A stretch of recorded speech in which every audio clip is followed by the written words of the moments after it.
So without further ado, let's welcome to the stage Alan Leech and Michelle Dockery. Hi. Hello. Hello. Hi. Hi.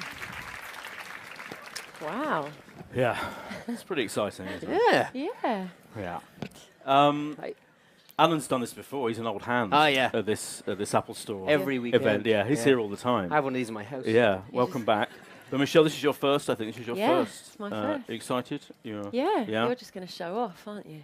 No, I'm not. Yeah. You're very quiet. We've been talking. You might do some rapping later, maybe a musical performance. Is that? Well, Michelle was thinking of doing it, so Yeah. I'll let her take the lead. Let's start on a more somber note by talking about so in the middle of this fourth season at the moment of Downton Abbey. I always mention this to the international listeners because this ends up being a podcast and people can watch it, listen to it. If you're in America and hasn't started yet, just ignore all the spoilers we're about to mention. But we're in the middle of this fourth season. You obviously it started out with you being pretty miserable, which is fair enough. Yeah. Because you're a widower. How acting all of that misery at the start of this series, was that difficult, or was that kind of thing you quite like, that kind of thing?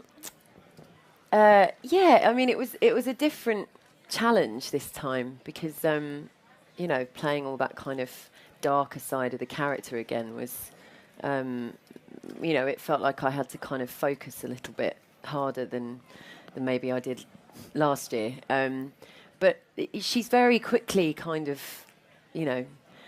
got her kind of, mojo back. Yeah. In the show. So it's I'm glad that Julian didn't write that she was, Mary was in this deep mourning for the whole of series 4. It wouldn't have been much fun. No. Yeah, but I did, I think all actors like wallowing a little bit, playing that kind of grief and stuff. So yeah, I had fun with it. And do you miss Matthew? Do you miss Dan Stevens? Yeah, we all we do. do. And you spend 3 years with someone, and particularly for me because we had such a close relationship working together. So it was weird him not being around, wasn't it? It just Yeah, at the start, and the first time we kind of felt that, I'm sure you were the same, was the read-through. yeah. I kind of felt there was a presence missing. Same with Jess. It was the first time we sat down again Yeah. to read the first couple episodes of season 4.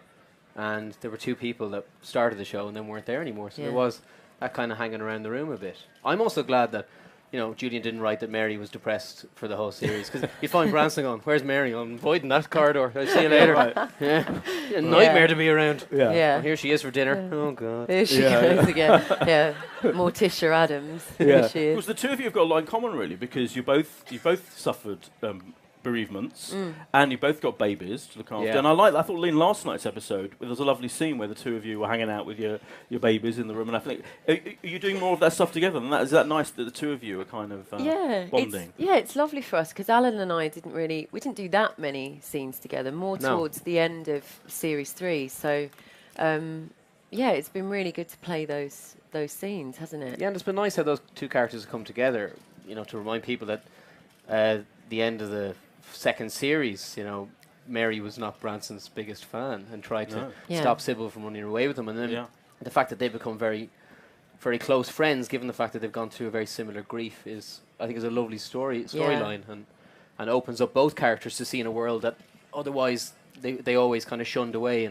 and resented a little bit, certainly from Branson's point of view. Yeah. And I think Mary's grief opens up the whole world of Downton and the upstairs world of Downton to Branson in a big way. Absolutely. And I also felt last night that you were definitely going back to the kind of slightly sharper kind of the one that person that we because knew. Blake, Yes, the character Blake. Blake has come into it, and there's almost a similar kind of reaction that Mary has to him as she did to Matthew. Yeah. There's a kind of instant sort of claws out with the two of them because he's not that keen on her. No. And she's completely, floored by his rudeness, and that storyline is really interesting how it develops. And I love playing that side of her. Yeah. I don't like it when she gets too nice. No.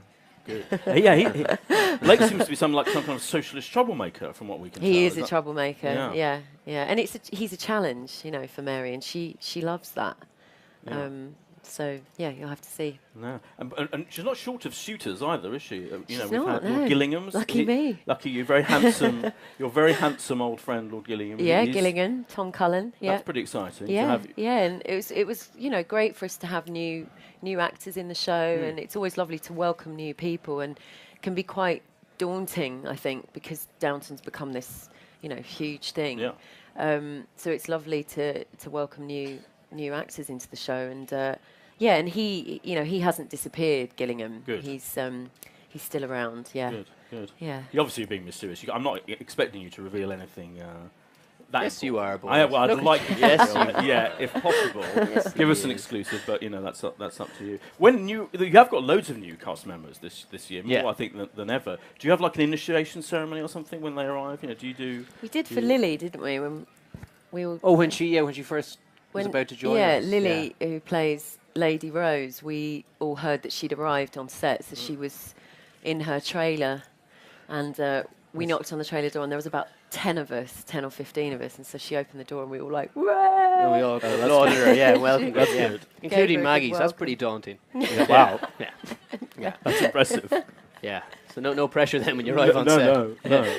And in terms of your, yesterday, there was a lovely scene where you at the big dinner, Lord Grantham's birthday dinner, and you expressed your love for the family, and I thought that was very a kind of because your character's developed perhaps more than any other. I think you've become part of the family, part of you're running the whole thing now. It's an interesting development, isn't it? It is very interesting for Tom. Used to be known as Branson, but I'm now referring to him as Tom.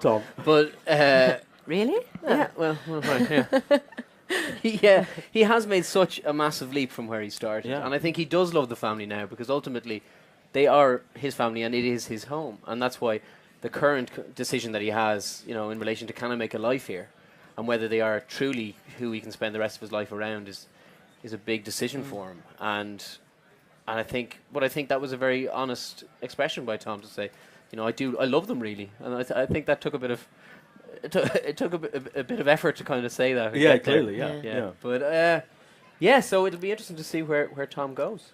And do you have any, when I've asked this before, but I'm fascinated by it, when you get the scripts and you get an idea of the way your character's going in a series, like the kind of arc, the rough arc, and does Julian talk to you about it, or does he just, the scripts arrive and you see it and you think, interesting. Yeah, we don't really know anything, do we? No.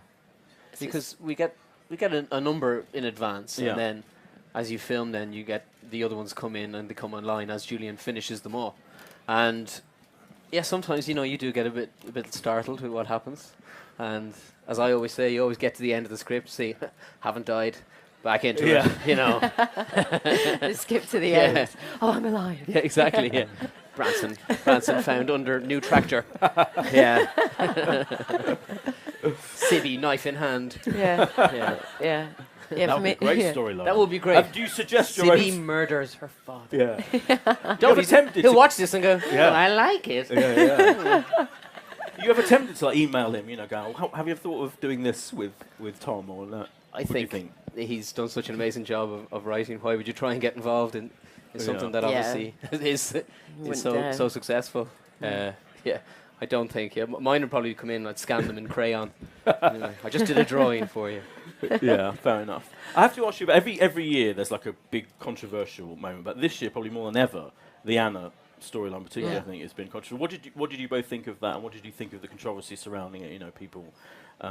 It's a big thing to deal with. Isn't it? And it was a shock for us when we first read episode 3, and when it was read at the read through. It was a huge moment then, wasn't it? So we were, anticipating a reaction, but no way near the reaction I think. No, that it received. That it did get. Does that bring home just how big the show is? That every, a storyline show can become a national debate almost in the papers and all of that. Yeah, and I think people were genuinely really shocked. But I mean, that's what's wonderful about Julian's writing, because he's still, 4 years on, he still manages to, there's always a surprise at some point, and he does. I mean, the scene in the first series with the Turkish diplomat. I mean, that was that was something that was quite shocking. So, there's kind of a myth, isn't there, that the show's a cosy, kind of show, but it's always had really issues. It's never been really. There's always, with Dan last year, and there's always this kind of ability to Jess Brent, shock people. Vinny's and that storyline was similar. The one thing, as always, with all those storylines, when they do, a plot, a very sensitive one like Anna's, everyone was so so conscious of making sure they did it right and did it, to make sure that it was done in the right light, because obviously it's a very serious serious subject to talk about. Yeah. And we're now seeing how that's playing out. And in fact, I think we've got a clip from, I think it's from the next episode of you and Anna having a chat. This is interesting. Let's have a look. I think that scene also highlights the fascinating relationship with you, with your character and Anna, Lady Mary Anna relationship, which says so much, doesn't it, about master and servant and all of that. Yeah, and so much of the show is about that. It's about those relationships, and they're like best friends, really. And so much is they confide in each other, but actually so much is unsaid. They know when one is going through something. She can, as you can see from the previous episodes, Mary suspects that there's something wrong, and so eventually it does come out, and she knows. And so in a way, it's a relief, because for a while they've been kind of separated by it, and they haven't really talked to one another about their problems, and that's what Anna and Mary have always done. So it's a really, it's always a really lovely storyline, and I love working with Joe, and they're always really intimate scenes, and it's normally 3 days at the beginning of each block of shooting that particular episode of just me and Joe doing scenes back to back from the episode. So and I love working with her. She's wonderful.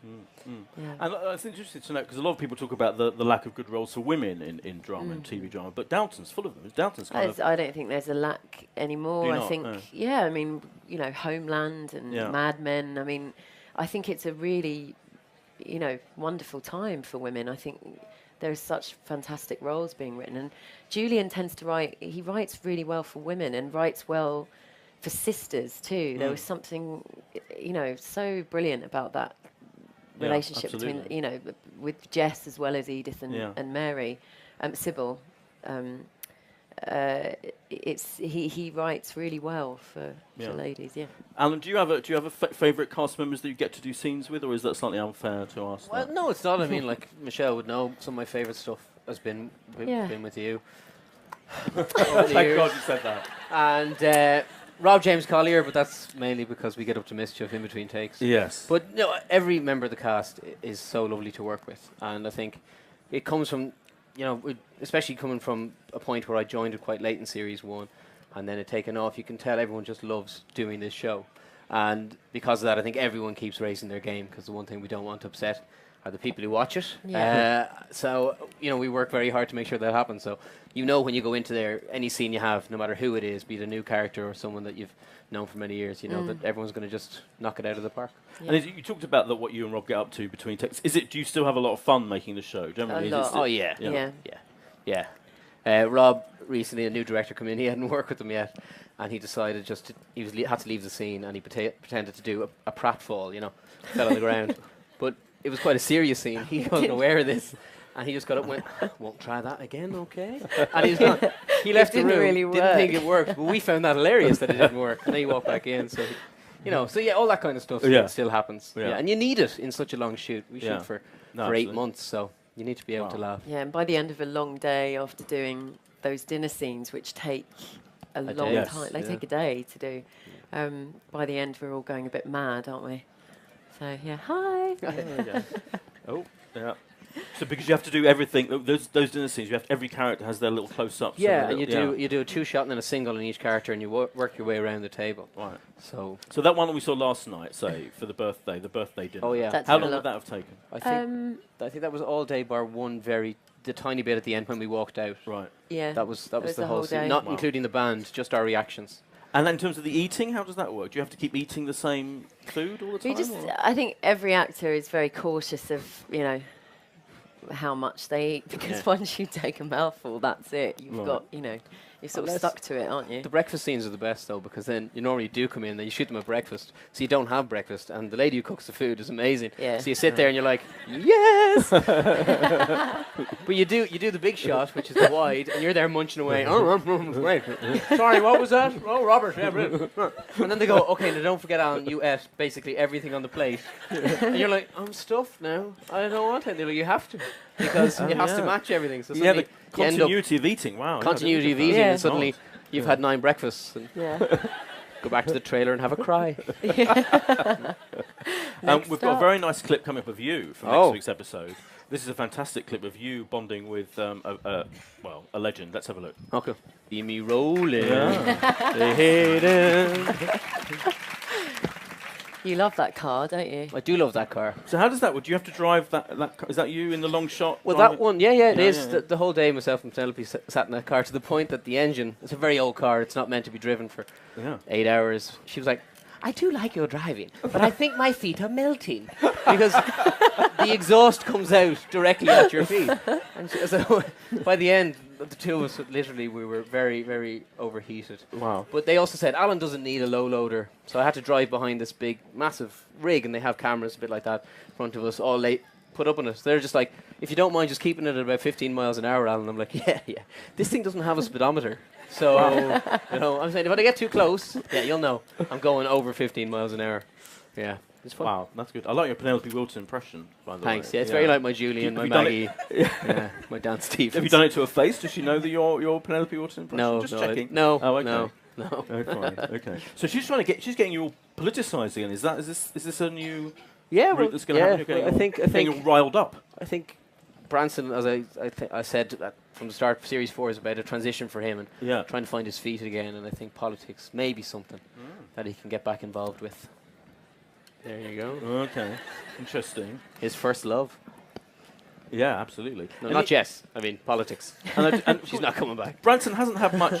I'm trying to put this in a polite way. Branson hasn't had much action since, has he really? I mean, what do you mean in the bedroom? Yeah, in the romantic department. The maid came in and Edna, tucked him in. She was exactly. Yeah, that was all a bit. Thank God you steered clear in the end of that. Yeah, scene, she Edna. was. Yeah. But do you know if is there any romance on the cards? Would you like there to be romance? That's an easier question. I don't know. I think it's not there. He's not something that he's very much looking for. I think Branson and Sybil was very much that across the class divide kind of star-crossed lover relationship, and I think it'll take a while for him to get over that. Right. So I think he needs to find out who he is as well before he goes searching for someone else. But Lady Mary's got over it. She's over it. Yeah. Hang on. But they weren't exactly knocking down the door. The minute she died, loads of women were turning up going, oh, here's Sybil's dead. She's like about 9 suitors in an hour. You've had a thing, though. You've had a thing with Edna. Edna. Yeah. Yeah, it wasn't much forced upon you. Forced upon me. Yeah. Exactly. Yeah. Yeah, so I think it'll take a while. Okay. Yeah. All right. And there seems to be implications that you might move away and all of this. There's kind of little hints, might go to America and all of that. Yeah, there's big talk of America. No. Yeah. Oh, God. So we'll see. We'll see, yeah. We'll see. When you see all those kind of things in the script, then, because he does this, doesn't he, Julian Fellows? He's brilliant at dropping little hints things that might happen to you. Scaring his actors. Scaring us and you. So do you think, that lack of doubt, that doubt about your future, is that a bit weird to deal with, or do you think, oh no, I'll be alright? No, it is something that, and you do read that, and you keep saying, America's calling, and you're like, is it? Yeah. Okay. And then you think Branson spin-off in New York. Yes. That would be great. Imagine, wouldn't it? Him and Sydney trying to find their feet. Yeah. Great. Comedy value in that. Let's make that happen. Yeah. Let's do it. Let's tell Julian. Yeah. Okay. Yeah. But you do get generally, but you kind of have to trust the writing and trust what he wants to do with the character. I don't think Julian would ever let something happen to a character that wasn't right either. Sure. You're not going anywhere. Oh, good. Excellent. Thank God for that. Well done for the spoiler there. Possible spoiler. It's a good spoiler. Yeah. And in terms of talking about America, I mean, the success of the show is phenomenal. I mean, it's massive here, it's massive over there, massive around the world, I guess. How has that impacted on your lives in terms of people recognising you in the street and saying stuff to you and sending stuff to you? Has it impacted it in a huge way? Has it changed your life in that way?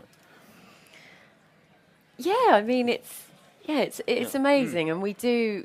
Yeah, people come over and they recognise us more so in America, actually. Really? I think Americans are much more confident to come over and say, Exactly. Yeah. I mean, of course, it's really, it's really changed. Yeah. We're not. Yeah, it's changed. Like here in the UK, I find just people you get a little pointing and. I had a woman on the tube the other day, and I looked up, and she had her camera phone like that, and I just like, looked caught at her. you. And then on Twitter, weirdly enough, she said, "I embarrassingly think you snared me trying to take a photo of you." Oh, wow. And I was like, Yep. "Yes." Yeah. How bizarre! Then, rather than say, "Can I have a photo with you on the train?" you're tweeting me about the fact Yeah. that you didn't take one. She was probably trying to take a photo of the heat spotted section. I hope so. Oh, really? Yeah, maybe. Yeah. Boy, get your plug in. Go Yeah, on. yeah. Thanks. And do you get sent stuff? Do you get by fans? Do they send you interesting? Yeah, things? yeah. And some amazing letters. Yeah. Yeah, we do, and that's really, it's amazing actually, the response it's had, not just on social media but actual letters, which is it's lovely. Yeah. I did sort of get a marriage proposal. Did you? Once, which is quite funny. Okay. Yeah. Was he hot or was it no? Did he send a picture of himself? He did, yeah. Oh, okay. Yeah. Yeah. Oh. Sorry. You had any marriage proposals? No, but I did get sent. I think it's been said before. I got sent half a purple bra. Oh yes. Yeah. Yes.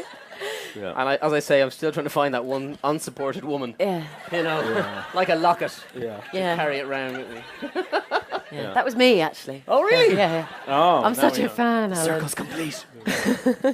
But you get to do interesting. Now that you're Sorry, huge that's stars, you did this event last week for Childline, didn't you? Which I saw Yeah. pictures of in the paper. Where this big charity event, all of you seem to be there, and Julian Fellows. What was that like? That kind of event?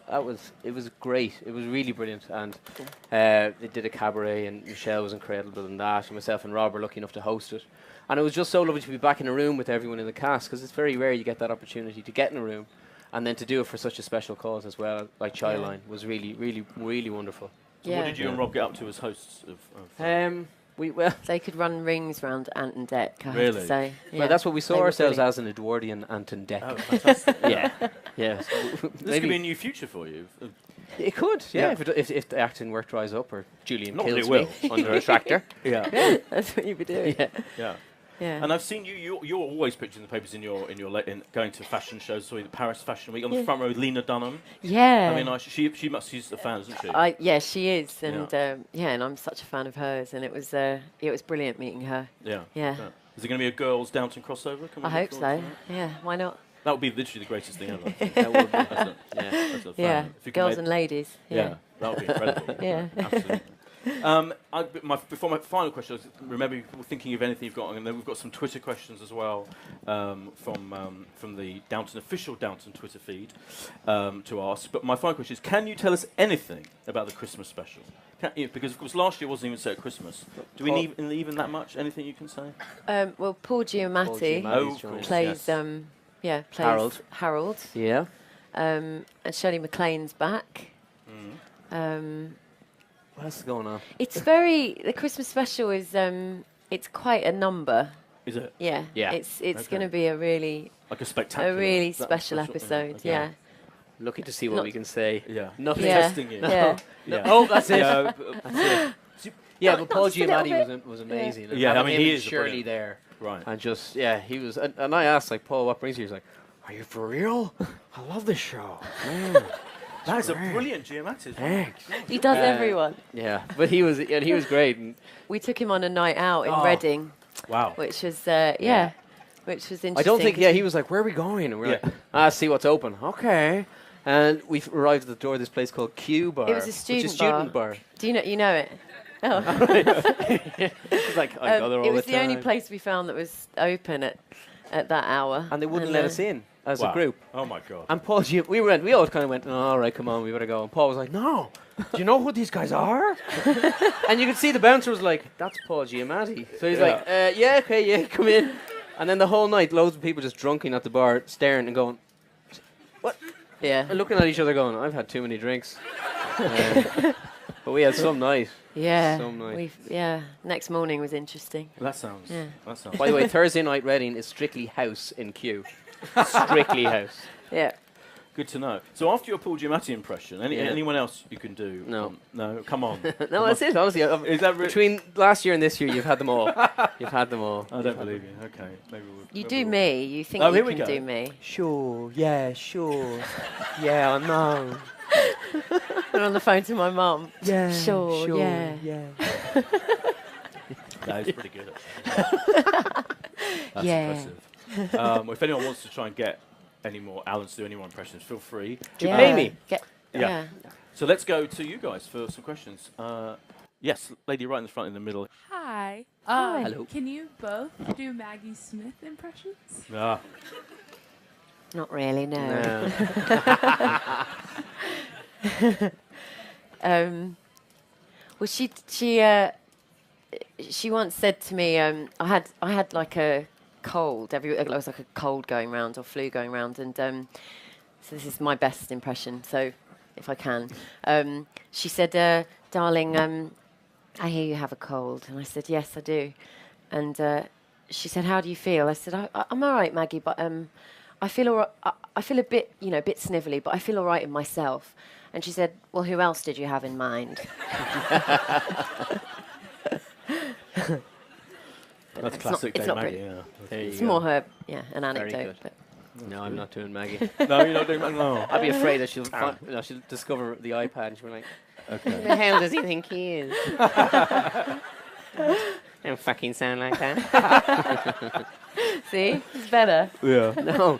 But, You did it. I was supposed to run the marathon, got shin splints, couldn't, and then I got an infection in my mouth. And she was like, between your legs and your mouth, should rub you out and start again. Yeah, she's just as witty as a in woman real life, in real as life. she is yeah. as Which is brilliant. Yeah, that was brilliant. As Good to know. Violet. Yeah. Yeah, just second from the end there. Yeah. I would like to say thank you for organising this event, and Michelle, I love you so much. You're amazing. I And love you too. you've always been my favourite. Oh, And thanks. Nice. I've met Sorry, love. you already, Alan. I know, we're joking. Come on.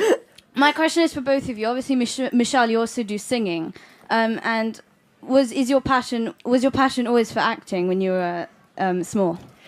Yeah, it was really. I went to a stage school in my local town where I grew up. So dancing and acting and singing, it was kind of the whole thing really. But acting was really where I felt most at home.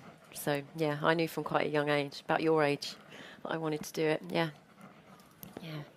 I was the same. I've no other. I can't dance or sing.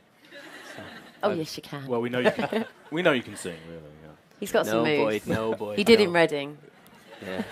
That one night. Okay. Yes, and on this side. Let's go to this side. Yes, they do that. Thank you. First off, Michelle, you're so beautiful. It's not fair. Give me your secrets.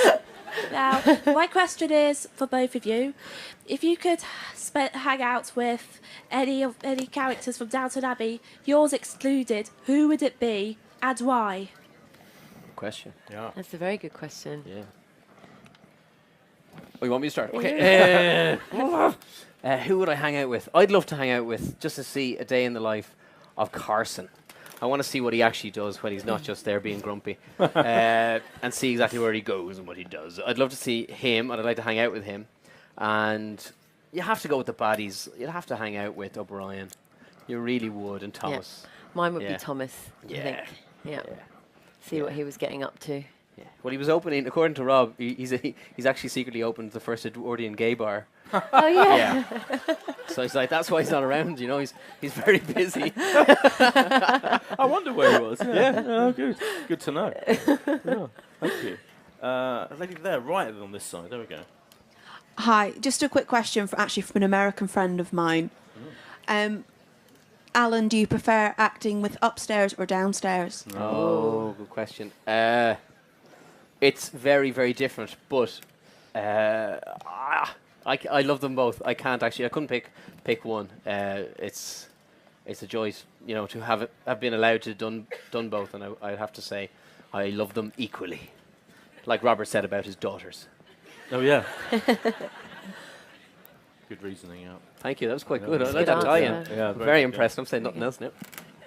Back over here, just kind of got two. Yeah, let's have two of you. Alan, I love you. There you go. Oh, You have thank some you. love. Thank you very much. What's it like working with the babies? I mean, do they start crying randomly? Is it quite difficult?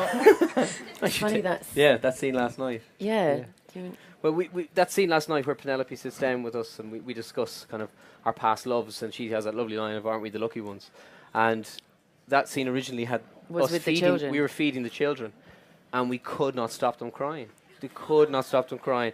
And you're there trying to feed the child, and the child's looking at you going, "What are you doing? Leave me alone!" I'm not hungry. And you're going, "Eat it, please." Eat it. And trying to have a scene at the same time. And I think you came up with the idea, and you said, "Why don't they just come in at the end?" And you can see everyone's like, "That is a great idea. That's a great idea." So we swapped the whole scene around, And they just came in at the end, and by that point they'd stopped crying. because also, Ava, God bless them, they're only tiny. Ava will stop crying, and we go, "Yes, we can go."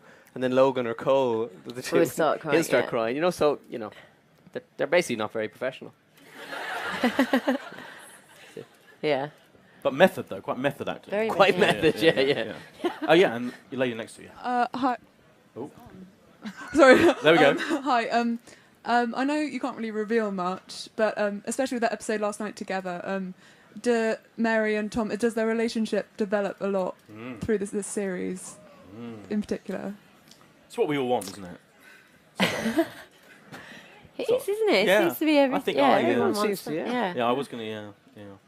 I'm Well, trying to think what happens going on. he's my brother-in-law. Yeah. So, I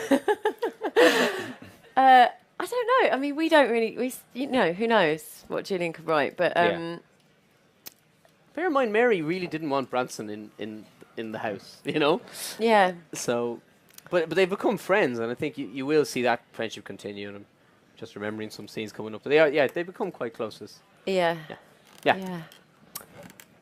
Have to wait and see. Yeah. Yes, let's go. I think hopefully this is the Twitter questions, maybe. Yes, let's just behind the barrier, such as it is. Hello. This is a question from Izzy Davidson. How do you feel your characters have developed over the last few series? For me, Mary was a very cold-hearted, spoilt brat in series 1, and she seems to have softened as the series has gone on, as each series has gone on. So I find that she's kind of warmed up a bit, much more than I thought she would. I thought she would be, a nasty character throughout. And she's had a lot of trauma, like Tom has as well. I think, especially for Branson, I think his attitudes towards, the class system and the hierarchical element of the house itself, that softened a lot. But again, due to the circumstances of his life, and I think that's what Julian shows brilliantly, is how people have to change through what life throws at you, no matter where you are, be a kitchen maid or the Earl of an estate. And I think that's what he does brilliantly. And I think change has been his main thing in this throughout the series. And so definitely I think that Branson's become softer, and he's become a lot more open. Thank you. And we have one from Presley. What do you enjoy most about filming Downton Abbey? It's a good laugh. It is a good laugh. It's just a really, I get really excited about starting a new series again in February, and it's a big family, and we, and not just the cast, but the crew, we just have a really, really good time. Yeah. And it's, for us, it feels like our baby, we've all been doing it for this long, and it's being part of something that has, has captured people's hearts. It's a really lovely feeling. So I think that as well. The fact that it is so loved by everyone, it makes us want to make sure that it's still loved, and you guys still like watching it. So I think that's part of what makes Denton so special to be part of, is the fact that you guys love it. Yeah. Thank you. I think is that all the Twitter? Yeah, good. We can go back to two questions from Twitter. Yeah, that's quiet good. That's a quiet representative sample. I think if we'd probably we'd be here all night if we had. The lady there at the back in the back row. Hi. Do you think the show is viewed differently in America than in England? Good question. I think it has a. I think for Americans it has that kind of. It's foreign. It's that fascination with the British classes. I think that the Americans kind of have, you know, I mean, like the Brits do, but it's slightly different. It's a kind of similar, I think, fascination that people have with the royal family. I think there's certainly parallels there. I mean, what do you think? You're American. Oh, you're writing a paper on it. Oh, Are that's you? good. Ah. Just started writing a paper on it. You got the mic? I think it's definitely, there's a fascination there. It's viewed more serious over there. And here I think it's kind of a gossipy drama that you're like, oh, what happened on Downton? And over there it's like, oh, I got to sit down, seriously watch this show. Put my gloves on. Yeah. Yeah. Oh, interesting. Thank you. And lady in the middle. Let's keep it in the middle a bit. Sorry, mic people. I apologise to the mic people. It's difficult. The lady just in. Yes, you, and then we'll go to you. Okay.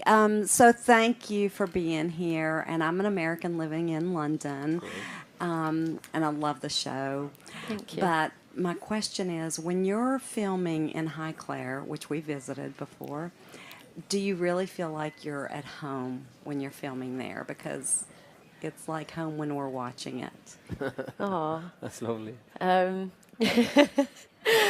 well, It feels like home in the way that sometimes you want to move. You know, after 8 months of being there for so many hours. But yeah, it's certainly, when you walk back in those doors at the start of a year, you feel like you're coming home to where you have to, you know, it's the starting point always for Downton, because, you know, Downton Abbey, you know, is a character in and of itself, and that is the house and the grounds. And there are so many parts of that we still aren't allowed to explore. I'd love to get above the second floor and see what really is in there. Are you saying you did? No. That's okay. I was about to get very jealous. Yeah. So yeah, I think it does feel like home. It's the home of the show. Yeah. And I think each year I appreciate something new. You know, the surroundings are beautiful, and it's a really amazing place to work. Yeah. Isn't there a room that no one's ever been in There's lots of Highclere? rooms, I don't think. Yeah. Oh, you mean up the top? Yeah. Yeah. Because I visited and I was told by one of the people who runs it that there's places that no one's ever. Oh, been. I see. What I think is amazing is on the tower they used to use it for the soldiers, because it was used for a home for soldiers to convalesce. Yes. And up there in the lead, the guys used to go up there and smoke, and they've carved in their initials and the years that they were there, and that's something I'd love to see. But apparently, health and safety. You know, you're not allowed to climb towers at work. Oh. Sorry. Yeah. So we've got time for a couple more questions. So I'm going to go to the lady in the middle again. Sorry, Mike Man. And then, because she had her hand up earlier, in the middle of the second row. And then I'm going to keep the mic in the middle, because there's a couple of young ladies behind the barrier in the middle. And they've had their hand up for hours. Like a workout. So I'm going to try and get the mic to you for the final couple of questions. You go ahead. All right. Hi, I'm Tracy, and I really want to thank you for being in this production and the production that is Downton Abbey. Oh, thank you. Just a question for both of you. Since playing the characters, has that influenced you off screen? Interesting. Yeah. In maybe small aspects, big Like aspects. your behaviour off screen, you mean? Like how you... Yeah, maybe, or like maybe your views on certain things, perhaps. You stumped them. Yeah, I'm always stumped. I mean, we're asked this question, you know, occasionally, and I'm not. For me, it's things like, you know, if I go for a posh dinner, I know which fork to use now.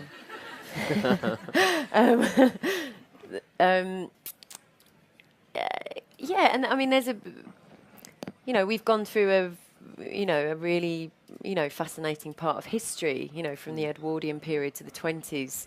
You know, I feel like I've learnt, you know, a lot about that time and about, you know, about women in that time and how things changed for them. So, yeah, I think with every job you learn, you know, you can learn so much. That's what's wonderful about being an actor. Yeah. But I'm not sure how much it's influenced. I suppose for every time you go for an audition as well, you bring a certain amount of your own personality to every character. And I think the challenge sometimes is then when your character changes, can you change and adapt with it? And that's always the challenge, more so than it influencing you. So I haven't been going around handing out leaflets for political rallies or anything recently, or moping around houses that I don't belong in, you know.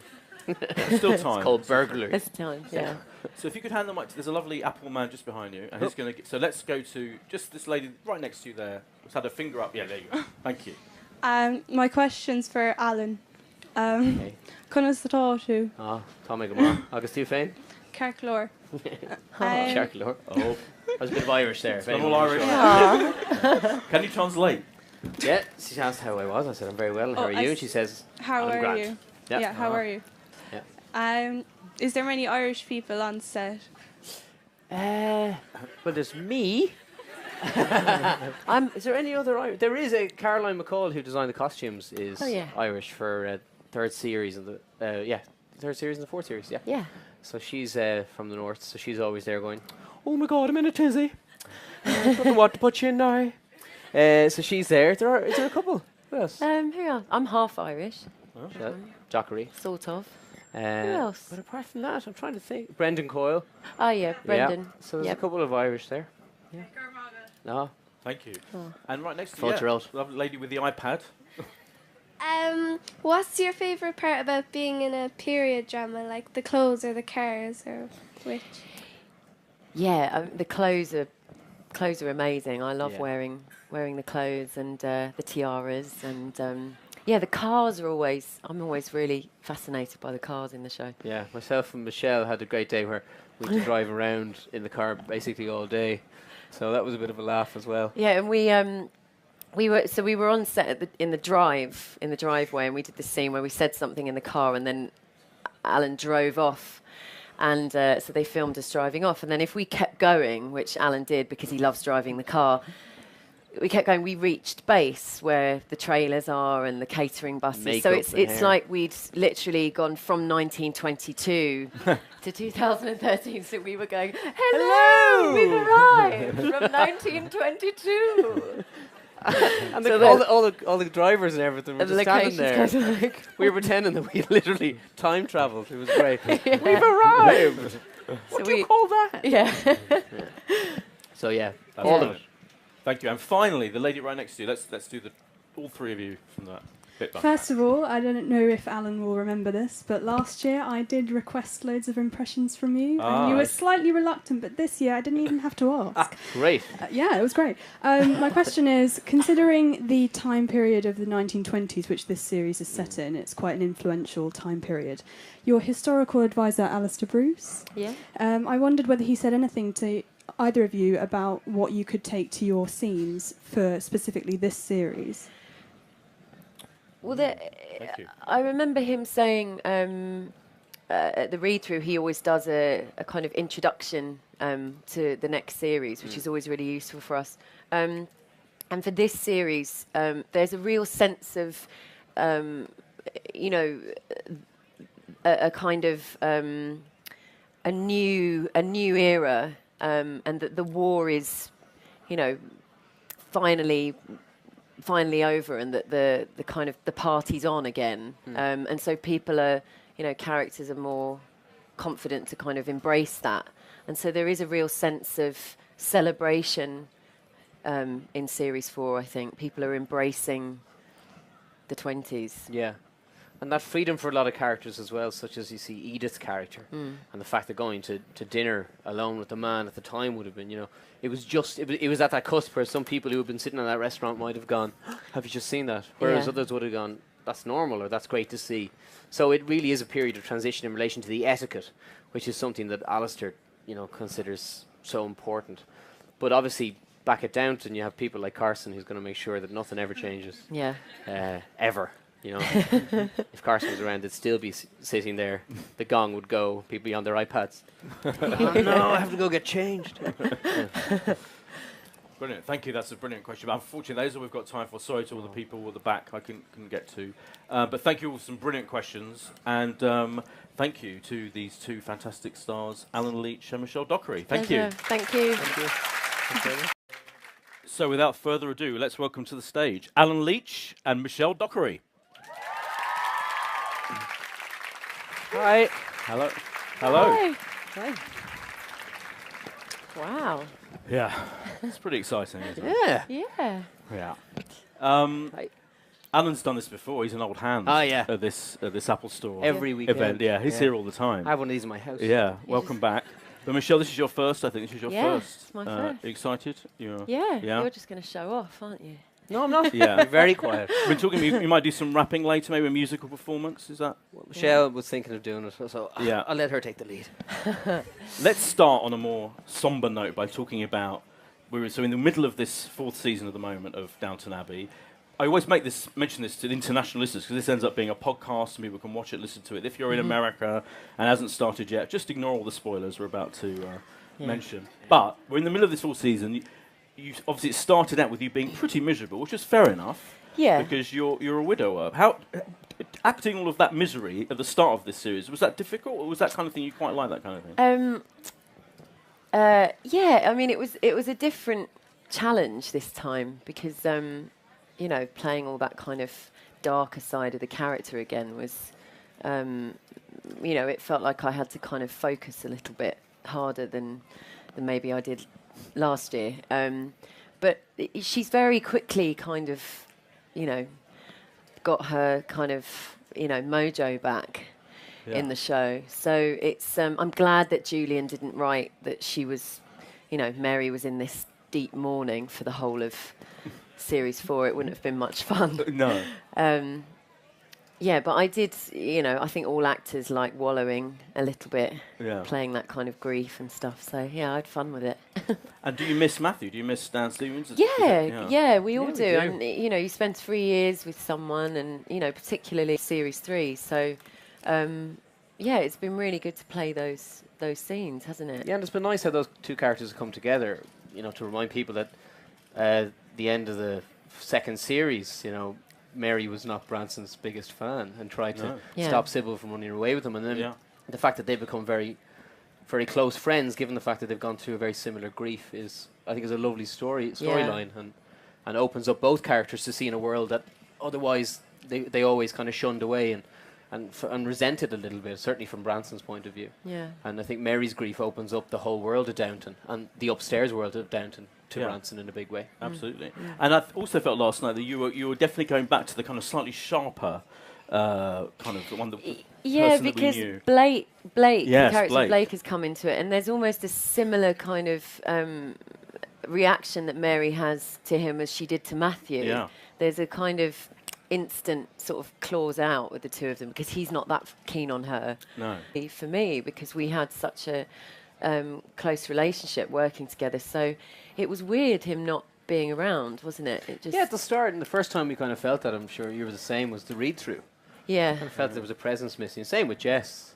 It was the first time we sat down again to read the first couple of episodes of season 4, and there were 2 people that started the show and then weren't there anymore, so there was that kind of hanging around the room a bit. I'm also glad that Julian didn't write that Mary was depressed for the whole series, because you find Branson going, "Where's Mary? I'm avoiding that corridor. I'll see you later." A nightmare to be around. Well, here she is for dinner. Oh God. Here she goes again. Morticia Adams. Here she is. Because the two of you have got a lot in common, really, because you both suffered bereavements, and you both got babies to look after. And I thought in last night's episode, there was a lovely scene where the two of you were hanging out with your babies in the room, and I think, are you doing more of that stuff together? And is that nice that the two of you are kind of bonding? It's lovely for us, because Alan and I didn't do that many scenes together, more towards the end of, and she's completely, floored by his rudeness, and that storyline is really interesting, how it develops. And I love playing that side of her. I don't like it when she gets too nice. No, good. Blake seems to be some kind of socialist troublemaker, from what we can tell. He is a troublemaker. Yeah. And he's a challenge, for Mary, and she loves that. Yeah. So you'll have to see. No, and she's not short of suitors either, is she? She's we've not, had Lord Gillingham's. Lucky me. Lucky you, very handsome. Your very handsome old friend, Lord Gillingham. Yeah, Gillingham, Tom Cullen. Yeah, that's pretty exciting. Yeah, and it was great for us to have new actors in the show, and it's always lovely to welcome new people, and can be quite daunting, I think, because Downton's become this huge thing. Yeah. So it's lovely to welcome new actors into the show, and and he hasn't disappeared, Gillingham. Good. He's still around. Yeah. Good. Yeah. He obviously